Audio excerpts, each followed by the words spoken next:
السلام عليكم ورحمة الله تعالى وبركاته. أصحابتا أن جعلنا مرور بنقول حرن جنالكين يوتيوب باركا 252 وإذن سلامني موضوعنا قلبتا وحانو هل دونا ليو ميزي أو كوغوليستي أو المرين كوبتا دافك يوروب يو ميزي أو شاعيي لابد حديك كساعدي أو المرين xidiga kooxda Barcelona ayaa ku guuleystay markiisii lixaad awaalmarinta kabta dahabka Yurub waa sanadkii saddexaad oo isku xigo ku guuleysto awaalmarinta la siiyo xidiga ugu goolasho badan horyaalada Yurub.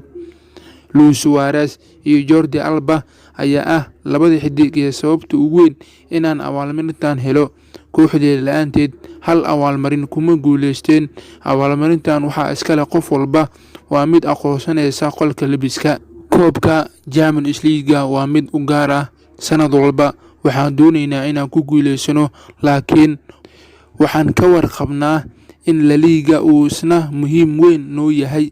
waxaan nahay Barcelona waxaan doonaynaa inaan ku guuleysano wax walba.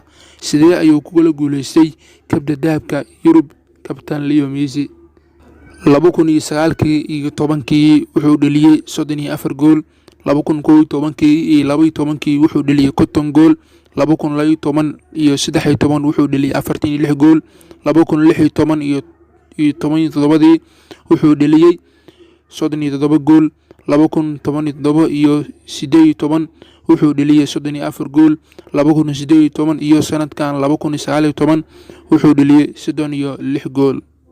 janaalka baarka 252 fadlan rukumaha hadaa ku cusub tahay janaalka intaan muuqaalka xiga isku arki doono sidaas iyo nabadgelyo.